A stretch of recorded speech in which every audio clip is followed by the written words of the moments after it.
তো কাল Laos Vietnam বর্ডারের কাছে একটা বাস স্টেশনে এসেছিলাম। বাস বলেছিল 3টের সময় আছে, তারপরে বলে বাস আজকের ক্যান্সেল। পরের দিন সকালে 9টার সময় 9:30টার সময় বাস আছে। তো রাতটা ওই জন্য একটা মন্দিরে কাটিয়ে দিয়েছিলাম কাছাকাছি। আর এখন বাসে বসে আছি, এখন বাজে 8:57 বাজে, 9:30টায় বাস ছাড়বে। এটা এখান থেকে সাভান্না ক্ষেত বলে থাইল্যান্ড বর্ডারের কাছাকাছি যে জায়গাটা আছে ওই অবধি যাবে। এখান থেকে ওটা 200 কিলোমিটারের মতো দূরত্ব।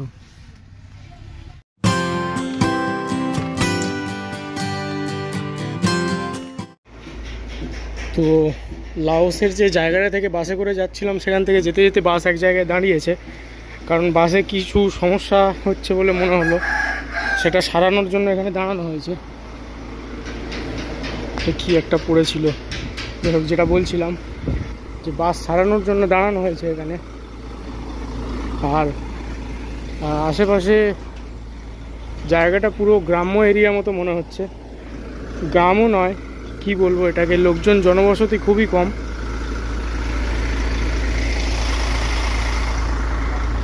এটা একটা গ্যারাজ মতো, আর এখানে বাস সারাচ্ছে।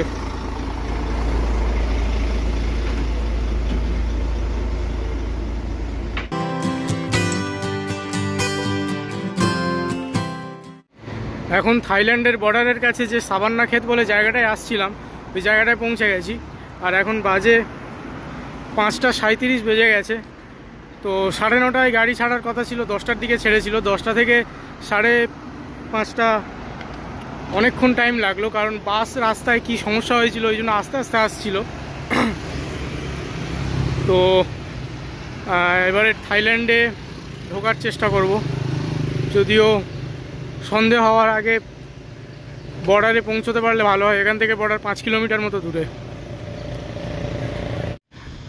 তো লাওস থাইল্যান্ডের এই যে বর্ডারটা, এই বর্ডারটা পার করার সময় গার্ড যারা ছিল তারা বললো যে এখান থেকে হেঁটে পার করা যাবে না, কোনো বাস বা গাড়িতে করেই পার করতে হবে। এটা আগে জানতাম না, এখানে এসে গার্ডরা বলল।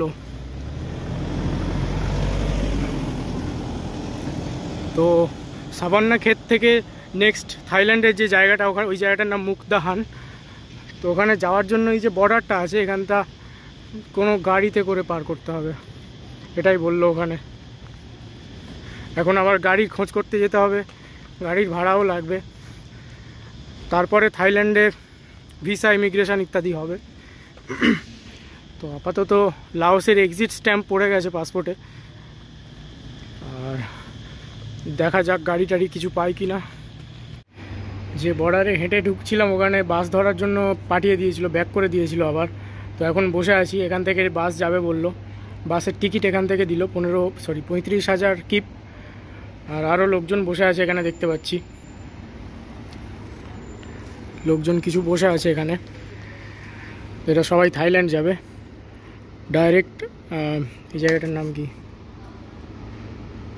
সাভান্না ক্ষেত। ডাইরেক্ট সাভান্না ক্ষেত থেকে মুকদাহান। আর ভিসার ব্যাপারটা কিভাবে হবে ওটা বুঝতে পারছি না, হয়তো ডাইরেক্ট গাড়িতেই হয়ে যেতে পারে, বা কি করে হবে বুঝতে পারছি না। কারণ গাড়ি তো মুকদাহান মানে বর্ডার পার করে চলে যাবে, তার আগে নিশ্চয়ই গাড়িতে ভিসাটা হয়ে যাবে। তো আশা করছি ভিসা পেতে কোনো সমস্যা হবে না, কারণ থাইল্যান্ডের ভিসাতে অতটা কড়াকড়ি ব্যাপার নেই। আর এমনিতে আমার হোটেল বা ফ্লাইট, রিটার্ন ফ্লাইট সব কিছু বুক করা আছে। যদি দেখতে চায় দেখিয়ে দেবো। মুশকিল একটা আছে, কম কিছু মানে ক্যাশ কম আছে কিছু কাছে, ওই একটাই মুশকিল। আশা করছি ভিসা পেতে কোনো অসুবিধা হবে না, দেখা যাক।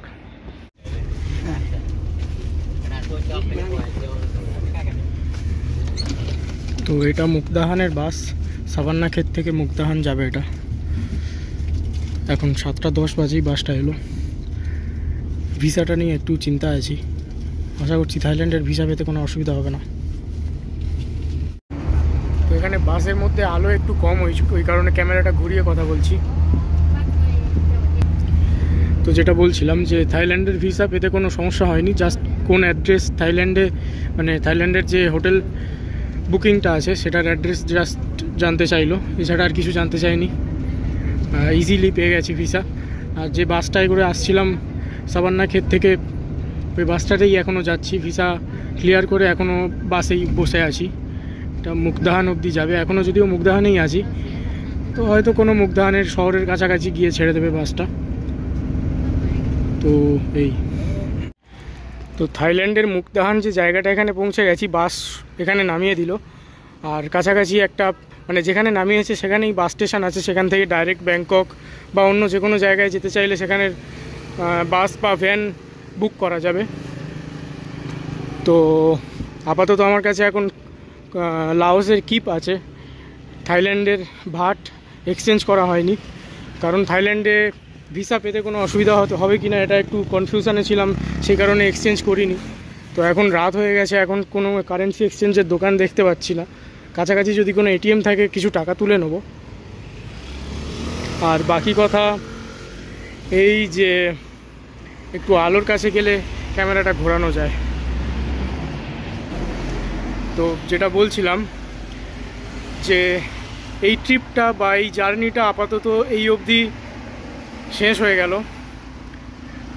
থাইল্যান্ড থেকে শুরু হয়েছিল, তারপরে কম্বোডিয়া, ভিয়েতনাম, লাওস হয়ে আবার থাইল্যান্ডে শেষ হলো। তো এবারে বাড়ি যাব। আপাতত এই ট্রিপটা এখানেই শেষ হলো, আর ভিডিও হয়তো এটাই লাস্ট। তো পরবর্তীকালে যে ট্রিপ করব সেটা এখনও ঠিক করা হয়নি, যখন করব তখন আবার ভিডিও ছাড়ব। আপাতত হয়তো এটাই লাস্ট ভিডিও।